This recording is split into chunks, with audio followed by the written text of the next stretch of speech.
성육신하신 예수 그리스도라는 제목으로 하나님의 말씀 전하도록 하겠습니다. 결혼정보회사인 가연에서 미혼 남녀 304명을 대상으로 성불조사를 실시했습니다. 그때 질문하기를 1년 중 가장 솔로로 보내기 싫은 날이 언제입니까? 라는 질문을 했습니다. 몇 가지 답변만 보시면은 먼저 3위는 생일이라고 그렇게 답변을 했습니다. 그리고 2위는 발렌타인데이, 또 화이트데이, 이런 날은 솔로로 보내기 싫다라고 답변을 했는데요. 자, 그렇다면 솔로들이 가장 홀로 보내기 싫은 그러한 날은 언제겠습니까? 성탄절, 크리스마스라고 답변을 했습니다. 다른 날은 모르겠지만 이 성탄절만큼은 연인과 함께하고 싶다라고 그렇게 많은 사람들이 답변을 했다고 합니다. 그리고 또 질문하기를 크리스마스 때 가장 얄미운 사람은 누구입니까? 라는 그러한 질문을 했습니다. 5위하고 1위만 보시면은 먼저 5위는 세상의 모든 커플, 솔로들의 눈에 봤을 때는 그냥 커플들이 그냥 다 싫은 거죠. 자, 그렇다고 한다면 가장 얄미운 사람 1위는 누구라고 답변을 했을까요? 엄마였다고 합니다. 크리스마스 때 집에서 빈둥비둥 대고 있는 모습을 보면서 너는 오늘도 약속이 없냐? 라고 그렇게 구박을 주시는 어머니가 가장 야속했다라고 답변을 했습니다. 혹시 여러분들의 자녀가 크리스마스 때 집에 있다고 해서 너무 구박하지 마시기를 바랍니다.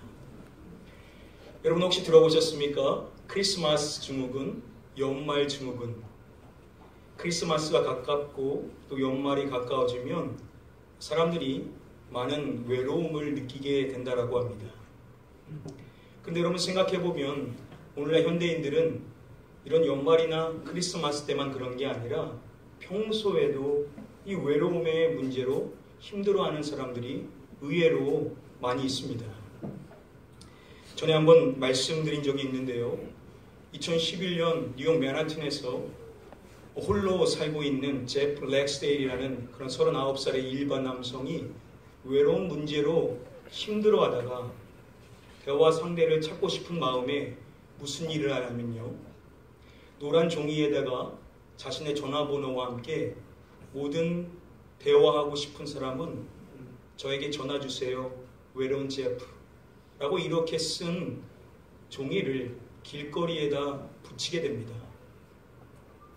본인이 붙이면서도 과연 사람들이 연락을 할까 강한 의심이 들었지만 그래도 한 사람이라도 대화 상대를 찾고자 하는 마음에 이 일을 행했는데 무려 7만 명이라는 사람이 그에게 연락을 하게 됩니다.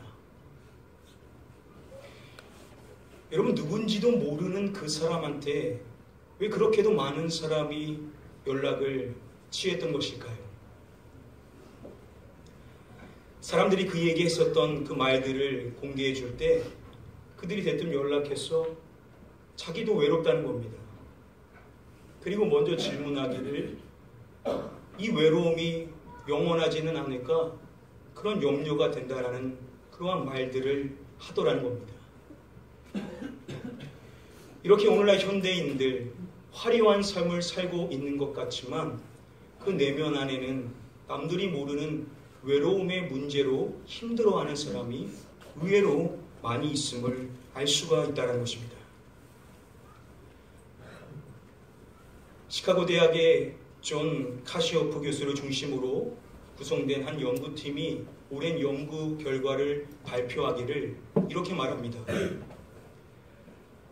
현대인의 가장 총체적인 사망 요인은 사고나 암이 아니라 외로움이다 라고 그렇게 설명을 해줍니다. 그래서 오늘날 현대인들에게 이 외로움은 단순히 심리적인 문제라기보다는 오히려 질병에 가깝다라고 말하는 이유가 여기에 있습니다. 학자들이 설명하기를 현대인들이 가지고 있는 많은 문제들의 그 근원에는 이 외로움의 문제가 자리한 경우가 많다라고 그렇게 설명을 해줍니다. 그러면 여기서 우리가 한번 질문해 봐야 될 것은 왜 현대인들은 그렇게 많은 외로움의 문제를 짊어지고 인생을 사느냐는 것입니다. 정신건강의학과 신동근 교수는요, 이 이유에 대해서 이렇게 설명을 해줍니다. 아무리 주변에 사람이 많아도 진정으로 나를 이해해주고 받아주는 사람이 없으면 외로움을 느끼게 된다라고 그렇게 설명해 줍니다. 오늘날 같이 온라인의 세상, 세계 수많은 사람들과 연결될 수 있는 그러한 환경 가운데 놓여 있음에도 불구하고 사람들이 외로움을 느끼는 이유는 아무리 주변에 많은 사람이 있어도 그들이 나에게 많은 위로의 말을 줘도 그것이 진정으로 내 마음을 헤아려 줌으로써 해주는 것이 아니라고 한다면 사람은 외로움을 느낄 수밖에 없음을 설명해 준다는 것입니다. 바로 이것이 군중 속의 고독, 심지어는 가족과 함께 있어도 사람들이 외로움을 느끼게 되는 이유입니다. 즉, 사람이 없어서 외로운 것이 아니라 진정으로 나를 이해해주고 진정으로 나를 받아주는 사람이 없기 때문에 사람은 외로움을 느끼게 된다는 것입니다.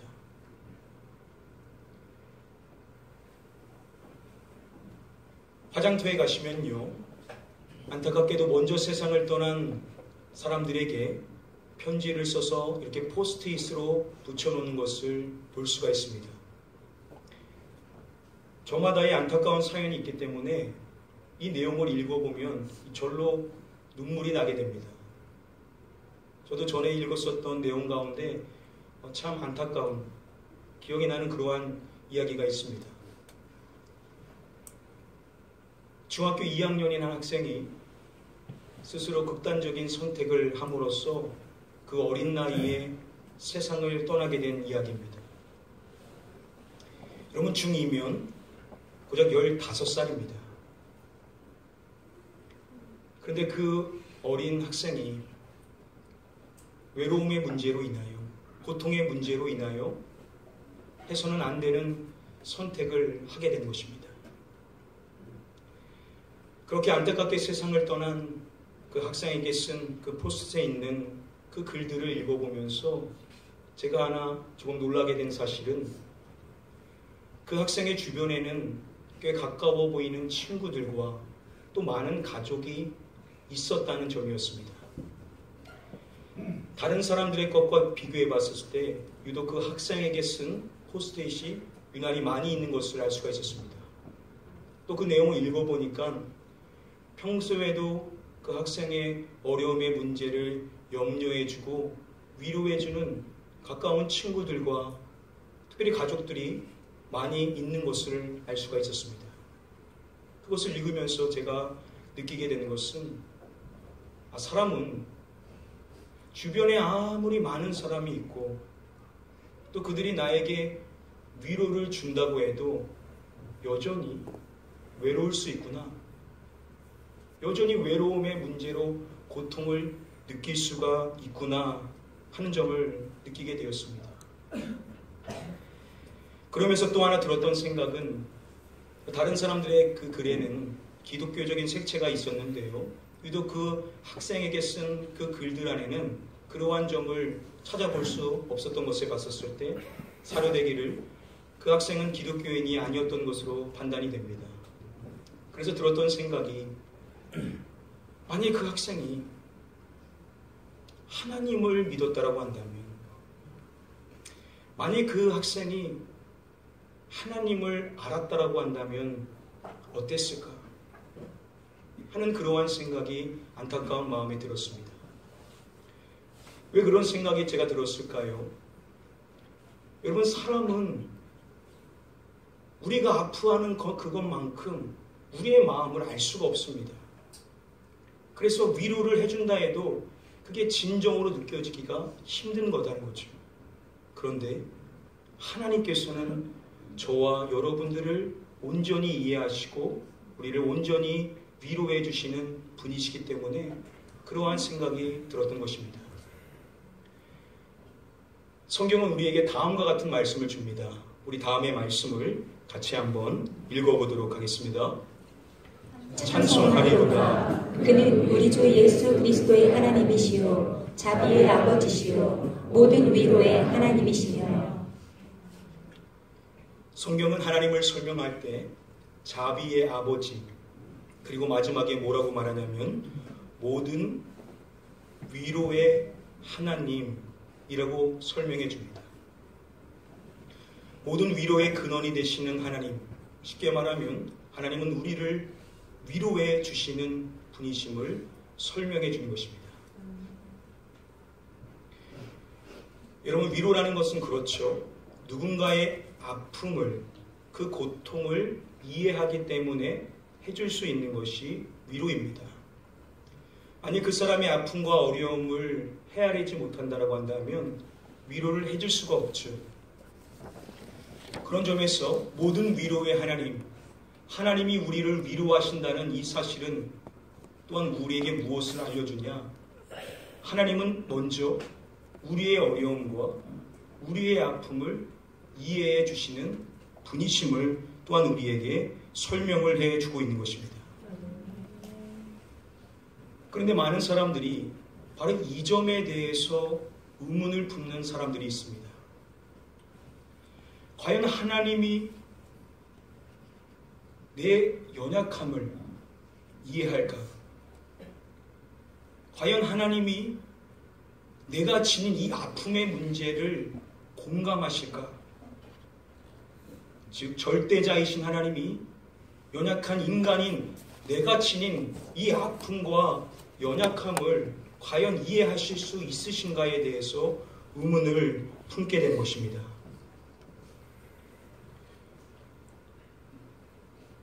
저희가 지난주에 살펴본 요한복음 시작의 말씀인 요한복음 1장 1절 말씀에 보시면 태초에 말씀이 계시니라.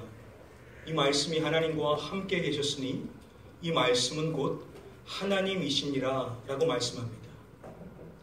시간 이전부터 존재하신 말씀, 하나님과 함께 계시되 곧 하나님이신 이 말씀은 누구를 지칭하는 것이라고 했습니까? 예수 그리스도, 예수님을 소개하는 그러한 단어가 바로 이 말씀입니다. 자, 그런데 14절 말씀에 가서 보시면은 이 예수 그리스도 말씀에 대해서 이렇게 또한 이야기합니다. 우리 다음의 말씀을 같이 한번 읽어보도록 하겠습니다. 말씀이 육신이 되어 우리 가운데 거하심에 우리가 그의 영광을 보니 아버지의 독생자의 영광이요 은혜와 진리가 충만하더라. 서두에 보시면은 이렇게 말씀합니다. 말씀이 육신이 되어, 이것을 성육신이라고 부릅니다. 지금 이 말씀에서 육신이라고 이야기하는 이 말은 결국 연약한 인간을 지칭한다라고 볼 수가 있습니다. 누가 연약한 인간이 되셨다라고 이야기하냐면 말씀, 이 말씀은 시간 이전부터 계신 하나님이신 분이십니다. 자, 그런데 하나님이신 그 말씀이 육신이 되셨다, 인간이 되셨다, 연약한 인간이 되셨다라고 성경은 선언을 하고 있다는 것입니다. 청교도 신학자인 존 너턴은 이야기하기를요, 이 성육신이야말로 기적 중에 기적이다 라고 그렇게 설명합니다. 창조주 하나님, 절대자 되시는 하나님께서 연약한 인간이 되시는 것이야말로 최고의 기적의 사건임을 설명해 주고 있는 것입니다. 이러한 놀라운 기적의 사건으로 인해 사람이 되신 하나님이신 예수 그리스도가 이 땅에서 인생을 살아가실 때 그분은 저와 여러분들과 마찬가지로 피곤함을 느끼셨습니다. 또한 예수님께서는 우리와 마찬가지로 배고픔을 느끼시고 또 갈증을 느끼셨습니다. 또한 성경을 보시면은 예수님께서 눈물을 흘리셨다라는 그러한 말씀을 볼 수 있습니다. 예수님은 우리와 마찬가지로 아픔을 느끼시고 슬픔을 느끼셨다라고 성경은 이야기하고 있는 것입니다. 완전하신 하나님, 절대되신 하나님께서 우리와 똑같이 연약한 인간이 되셔서 그런 척 하신 것이 아니라 우리가 느끼는 똑같은 감정을 다 느끼시고 고통을 느끼시고 아파하셨고, 특별히 십자가의 그 사건으로 인하여 인간이 고통을 느낄 수 있는 최고의 고통을 느끼셨다라고 성경은 우리에게 이야기를 해주고 있는 것입니다. 이러한 이유 때문에 오늘 우리가 본문 말씀으로 읽은 히브리서 4장 15절 말씀은 우리에게 이렇게 말하는 것입니다. 우리 다시 한번 다음에 말씀을 함께 한번 읽어보도록 하겠습니다. 우리에게 있는 대제사장은 우리의 연약함을 동정하지 못하실 리가 아니요 모든 일에 우리와 똑같이 시험을 받으시는데 죄는 없으십니다. 우리에게 있는 대제사장, 누구를 이야기합니까? 예수 그리스도를 이야기하죠. 그런 예수 그리스도에 대해서 이렇게 설명을 해줍니다. 우리의 연약함을 동정하지 못하실 리가 아니요라고 말합니다. 쉽게 말하면 하나님은 우리의 연약함을 동정하신다라고 설명해 주는 것인데요. 여기서 이 연약함이라고 이 번역이 된 이 히브리어 헬라 원어인 아스데네이아라는 이 단어의 뜻은요, 인간의 육체의 약함, 질병, 아픔, 또 나약함 등을 지칭하는 그러한 단어가 바로 이 아스데네이아라는 단어입니다. 저와 여러분들 모두가 이러한 육체의 약함을 갖고 있죠. 어떤 분들은 두통의 문제로 인하여, 어떤 분들은 허리의 고통으로 인하여, 어떤 분들은 무릎의 고통으로 인하여, 또 어떤 분들은 몸 전체에 임하는 고통으로 인하여 힘들어하신 분들이 계십니다. 또한 정신적인 문제로 인하여, 또 나약함의 문제로 인하여 우리는 다 연약함의 문제를 짊어지고 인생을 사는데, 지금 말씀은 예수 그리스도께서 그러한 우리의 모든 연약함을 동정하시는 분이시다라고 설명을 해줍니다. 우리가 이 동정이라는 단어를 잘 이해해야 되는데요. 저명한 신학자인 알리스토 맥그레스는요, 설명하기를 이것은 직접 경험하지는 않고 강적 이입의 차원에서 머무는 그러한 동정이 아니라 직접 경험함으로써 같이 느끼는 것, 공감을 이야기하죠. 그냥 그럴 것이다라고 추정함으로써 이해하는 정도가 아니라 그렇게 같이 느끼심으로 같이 아파하시는 것을 설명하는 것이 바로 이 동정이라는 단어입니다. 여러분, 놀라운 사실 아닙니까?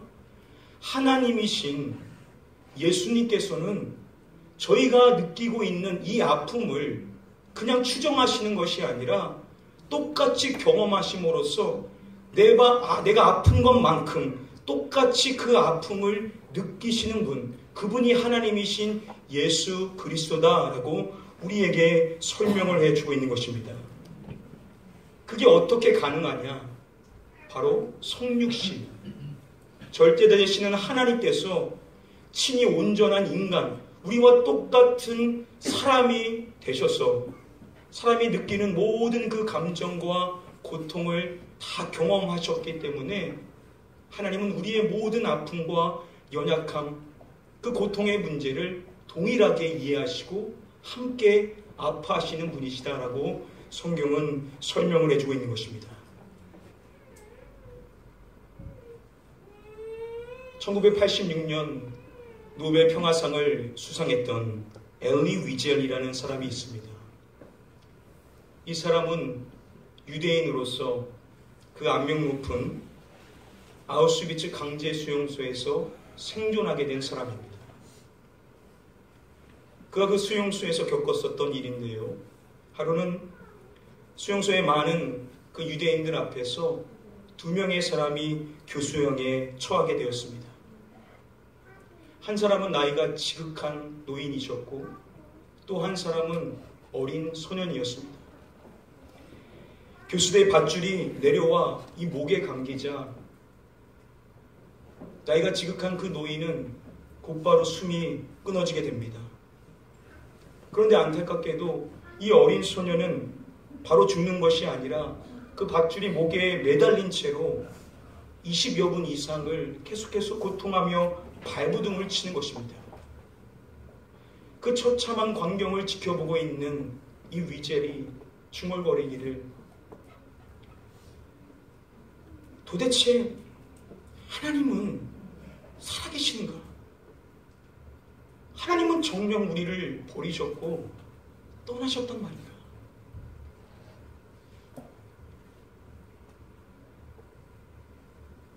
이러한 의문이 그의 마음에 들었을 때 그때 동시에 그의 마음속에 헤집고 들어오는 한 음성이 있었습니다. 나 여호와 너희 하나님은 지금 여기에 있다. 나는 저 교수대에 매달린 저 소년과 함께 매달려 있고 저 소년과 함께 아파하며 고통당하고 있다. 2차 세계대전이 끝난 이후 생존한 이 위젤이 프랑스를 방문하게 되었고 그곳에서 당시 유명 작가인 이 프랑스와 이 모자이크라는 사람을 만나게 됩니다. 그리고 그때 자신이 수용소에서 경험했었던 그 놀라운 일에 대해서 이야기를 합니다. 그 이야기를 들은 이 모자이크는 이 위젤에게 이렇게 이야기합니다.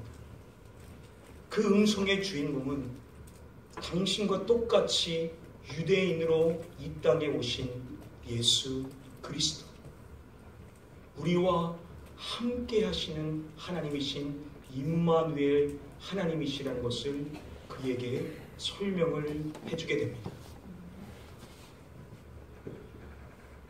사랑하는 성도님들, 올 한 해를 돌아볼 때 저와 여러분들에게 좋은 일도 있었지만 또 한편으로 풀리지 않는 육신의 질병과 고통의 문제로, 풀리지 않는 경제적인 어려움의 문제로, 자녀가 지닌 여러 가지 그 문제로 인하여 여전히 고통 가운데 계신 분들이 많이들 계신 줄 압니다. 사랑하는 성도님들, 비록 우리 옆에 있는 사람은 내가 가지고 있는 그 아픔과 그 갈등과 어려움을 다 헤아려 줄 수 없지만 우리를 위해 친히 사람이 되셔서 성육신하신 성자 하나님, 우리의 대제사장 되시는 예수 그리스도께서는 저와 여러분들의 그 모든 사정을 알고 계실 뿐만 아니라 그 아픔을 외면하시고 방관하시는 것이 아니라 내가 아픈 것만큼 주님도 함께 아파하시고 함께 고민하시고 함께 그 고통을 나누시고 계신다는 사실을 믿으시는 저와 여러분들이 되어야만 될 줄 믿습니다. 아멘. 우리 마지막으로 다음의 말씀을 같이 한번 천천히 읽어보도록 하겠습니다. 보라, 처녀가 잉태하여 아들을 낳을 것이요 그의 이름은 임마누엘이라 하리라 하셨으니 이를 번역한즉 하나님이 우리와 함께 계시다 하니라. 성육신하신 하나님이신 예수님의 이름을 임마누엘이라고 밝혀줍니다. 이 임마누엘의 뜻은 하나님이 우리와 함께 계시다. 사랑하는 성도님들, 하나님께서 지금도 저와 여러분들과 함께 계신 줄 믿습니다. 우리가 기쁠 때나 슬플 때나 우리가 그것을 인정하지 않는 그 시간에도 하나님은 우리와 함께 계셔서 우리가 똑같이 아파하시고 우리와 똑같이 슬퍼하신다는 사실을 기억하시고 이 은혜를 인하여서 위로를 받으시고 소망을 누리실 수 있는 저와 여러분들 되시기를 축복합니다. 마지막으로 간절히 축복하기를 이 성탄절 우리에게 평화의 소식으로 임한 이 성탄절의 이 은혜와 이 축복과 이 평화가 여러분들의 모든 가정과 여러분들의 모든 사업터와 여러분들의 모든 계획 가운데 늘 함께 하시기를 주님의 이름으로 간절히 축복하며 축원드립니다. 같이 한번 기도하겠습니다. 아버지 하나님, 이 시간에도 여전히 풀리지 않는 많은 어려움과 육신의 질병과 경제적인 문제로 인하여 눈물을 흘리며 애통하고 있는 많은 성도님들이 있습니다. 그러나 다시금 우리가 확증해야 될 것은 하나님은 우리의 그 어려움을 외면치 아니하시고 우리와 함께 아파하시고 우리를 온전히 이해하시고 계신다는 사실을 우리가 다시금 깨닫고 그 주님으로 인하여 다시금 소망을 누릴 수 있는 회복의 은혜를 누릴 수 있는 우리 모든 성도님들 될 수 있도록 은혜를 베풀어 주시옵소서.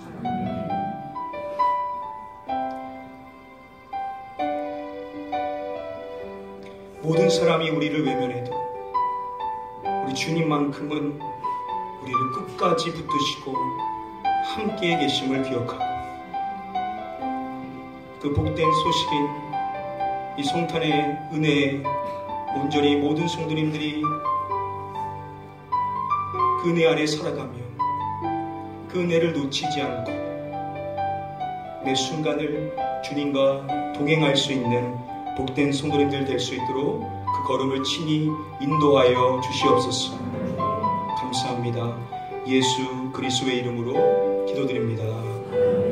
아멘. 이제는 우리 주 예수 그리스도의 은혜와 아버지 하나님의 무한하신 사랑과 성령님의 감화감동 위로교통 축복 충만하신 은혜가 성탄의 기쁜 소식을 듣고 주 앞에 머리 숙여 있는 사랑하는 성도님들 머리 위에와 그 가정과 그 일터 위에와 우리 가나안 교회 위에 영원토록 함께 계시옵기를 간절히 축복하며 축원드리옵나이다. 아멘.